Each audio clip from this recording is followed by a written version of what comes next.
The live TV, सच सबसे आगे। नमस्कार, आप देख रहे हैं द लाइव टीवी और मैं हूं आपके साथ मुनमुन रहमान। एनकाउंटर को लेकर यूपी राज्य जो है वो लगातार सवालों के घेरे में बना रहता है। आपने देखा कि ताज़ा मामला अतीक अहमद के बेटे का एनकाउंटर हुआ, उस पर भी सवालिया निशान जो हैं वो खड़े हो रहे हैं। कई तरह के लोग उस पर सवाल खड़े कर रहे हैं। इसी के साथ आपने विकास दुबे का मामला भी देखा होगा, जिसमें किस तरीके से यूपी सरकार पर और प्रशासन पर जो है सवाल खड़े हुए एनकाउंटर को लेकर। अब इस पूरे मामले को लेकर एनकाउंटर पर एक रिपोर्ट एबीपी ने यहां पर प्रकाशित की है। इस रिपोर्ट में यह कहा गया है कि 5 साल में 655 एनकाउंटर जो हुए हैं उनमें से 117 अकेले यूपी में ऐसे मामले सामने आए हैं। संख्या अपने आप में ही बड़ी है। और आपको बता दें कि एनकाउंटर को लेकर यूपी राज्य जो है, यूपी सरकार जो है, लगातार उन्हें नोटिस भी जाता है, लेकिन उसके बावजूद भी इन सब पर रोक जो है वो नहीं लगती है। एबीपी के रिपोर्ट प्रकाशित करने के बाद इस पर तंज भी कसा जा रहा है। Retire IAS officer Surya Pratap Singh इसको लेकर एबीपी पर तंज कस रहे हैं और ये कह रहे हैं कि गोदी मीडिया ने, आखिरकार गोदी मीडिया की हिम्मत कैसे हुई इस तरह की रिपोर्ट को प्रकाशित करने की। रिपोर्ट आपको बताएंगे, लेकिन सबसे पहले आप सूर्य प्रताप सिंह का ट्वीट देखिए। इसमें लिखा है 5 साल में 655 फेक एनकाउंटर, इनमें 117 यूपी में। गोदी मीडिया भी ये कह रहा है, क्योंकि रिपोर्ट जो है वो एबीपी की है।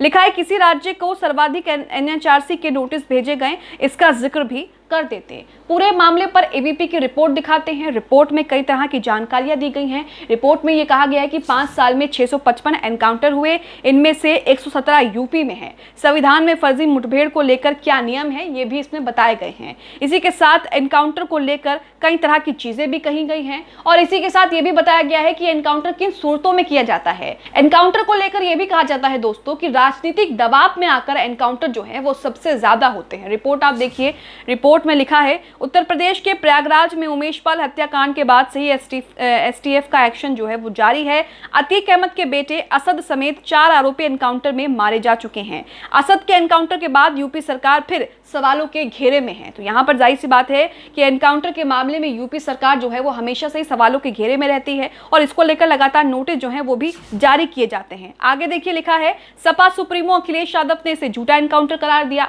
जबकि मायावती ने उच्च स्तरीय जांच कराने की मांग कर दी है। सोशल मीडिया पर सपा महासचिव रामगोपाल यादव का एक वीडियो वायरल हो रहा है। यादव वीडियो में कह रहे हैं कि पुलिस अपनी नाकामी पर पर्दा डालने के लिए अतीक के बेटे को मार सकती है। इधर पुलिस ने एनकाउंटर का अपना थ्योरी लोगों के सामने रखी है।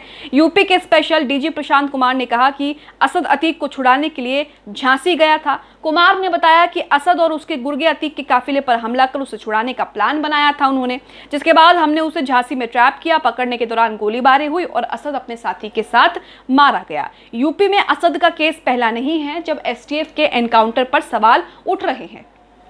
पहले भी कई केसों में यूपी पुलिस के एनकाउंटर पर सवाल जो है वो उठ चुके हैं। यूपी में एनकाउंटर और फेक एनकाउंटर की चर्चा के बीच इसको लेकर जो है एबीपी ने यहाँ पर विस्तार से रिपोर्ट जो है वो प्रकाशित की है और रिपोर्ट में बताया कि एनकाउंटर किन सूरतों में किया जाता है, किन एनकाउंटर को लेकर यूपी सरकार सवालों के घेरे में आई और इसी को लेकर तमाम तरह की चीजें भी बताई गई हैं। सबसे पहले समझिए कि फेक एनकाउंटर किसे कहते हैं, क्योंकि अतीक अहमद के बेटे असद का जो एनकाउंटर हुआ है उसे भी फेक एनकाउंटर करार दिया जा रहा है। कई राजनेता इसको लेकर ये कह रहे हैं कि ये फेक एनकाउंटर है। तो सबसे पहले समझते हैं कि फेक एनकाउंटर किसे कहते हैं, ये होता क्या है।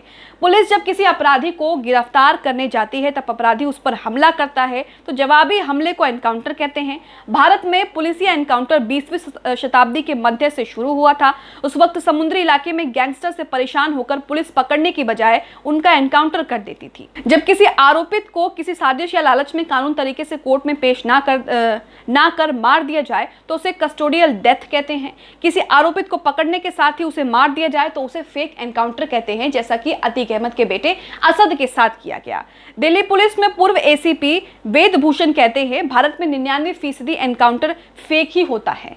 जब पुलिस किसी अपराधी को लेकर भारी राजनीतिक दबाव में होती है तो आरोपी को तुरंत एनकाउंटर जो है वो कर दिया जाता है। यहाँ पर वही बात निकल करके सामने आ रही है कि अतीक के बेटे का जो एनकाउंटर हुआ है वो राजनीतिक लाभ के लिए हुआ है और इसी के लिए जो है पुलिस ने राजनीतिक दबाव के कारण इस एनकाउंटर को अंजाम दिया है। अब इस एबीपी की रिपोर्ट में आगे ये कहा गया है कि जब कोई अपराध होता है और उस अपराध की वजह से सरकार घिर जाती है तो ऐसे में पुलिस बैकफुट पर आ जाती है। राजनीतिक दबाव जब पुलिस पर बढ़ता है तो इससे छुटकारे के लिए शॉर्टकट तरीका अपनाया जाता है और शॉर्टकट तरीके में सबसे आसान आरोपी को फेक एनकाउंटर करना है।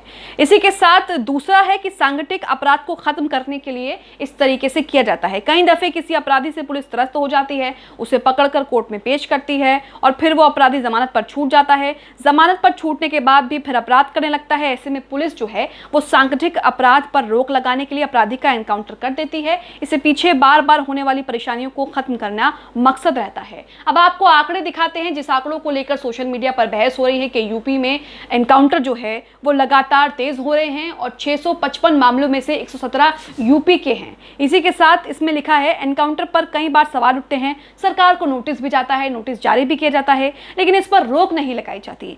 केंद्र का डेटा भी इस बात की गवाही है। फरवरी 2022 में केंद्रीय गृह मंत्रालय ने एनकाउंटर का डेटा संसद को बताया। गृह राज्य मंत्री नित्यानंद राय के मुताबिक 2017 से लेकर 2022 तक भारत में कुल एनकाउंटर जो हैं वो 655 एनकाउंटर हुए हैं। राय ने बताया कि सबसे अधिक एनकाउंटर छत्तीसगढ़ में किए गए। इन सभी एनकाउंटर पर मानवाधिकार आयोग ने पुलिस को नोटिस भी जारी किया था, लेकिन उसके बावजूद भी कार्रवाई जो है वो आपके सामने ही है। यहाँ पर 191 लोगों का एनकाउंटर में मार गिराया। यूपी में 117 और असम की बात करें तो असम में 50 लोग एनकाउंटर में मारे गए। मानवाधिकार आयोग ने तो पूरे 18 साल का डेटा जारी कर दिया है। तो यहाँ पर आप देख सकते हैं कि एनकाउंटर को लेकर सरकारें जो है, राज्य सरकारें अक्सर सवालों के घेरे में आती हैं। यूपी सरकार अक्सर एनकाउंटर को लेकर सवालों के घेरे में आई है और लगातार कई तरह के सवाल जो हैं वो एनकाउंटर पर खड़े होते आए हैं।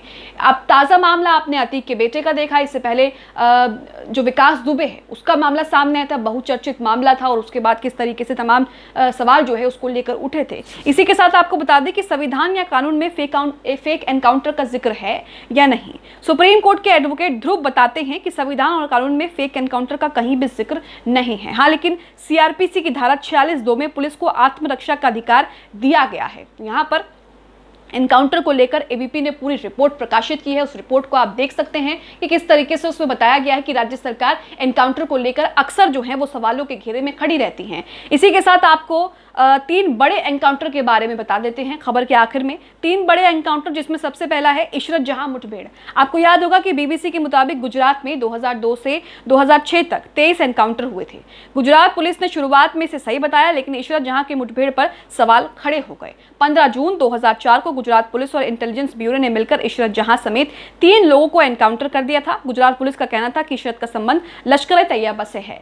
इसी के साथ दूसरा देखिए हैदराबाद एनकाउंटर। आपने देखा होगा उस वक्त बहुत चर्चा में रहा। हैदराबाद में एक डॉक्टर से रेप के मामले में हैदराबाद पुलिस ने जब 4 आरोपियों के मौत के घाट उतार दिया था तो वो मामला जोरों शोरों से जो है सामने आया था।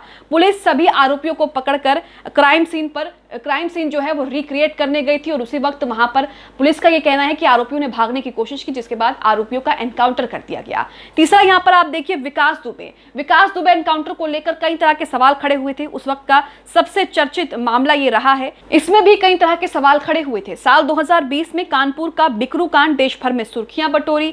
इस कांड में पुलिस के अधिकारी भी मारे गए, जिसके बाद यूपी पुलिस की इकबाल पर सवाल भी उठने लगे। उसके बाद कुछ ही दिन के भीतर कांड के मुख्य आरोपी विकास दुबे गिरफ्तार हो गया। पुलिस एमपी के उज्जैन से लेकर उसे कानपुर आ रही थी। कानपुर के बहुत ही पहुंचते ही पुलिस की गाड़ी पलट गई। विकास दुबे का यहीं पर एनकाउंटर हो गया। तो कई तरह के सवाल जो हैं वो यूपी पुलिस और कई राज्यों पर खड़े होते हैं एनकाउंटर को लेकर। एनकाउंटर को लेकर आप क्या सोचते हैं, हमें कमेंट बॉक्स में कमेंट करके जरूर बताएं। द लाइव टीवी, सच सबसे आगे।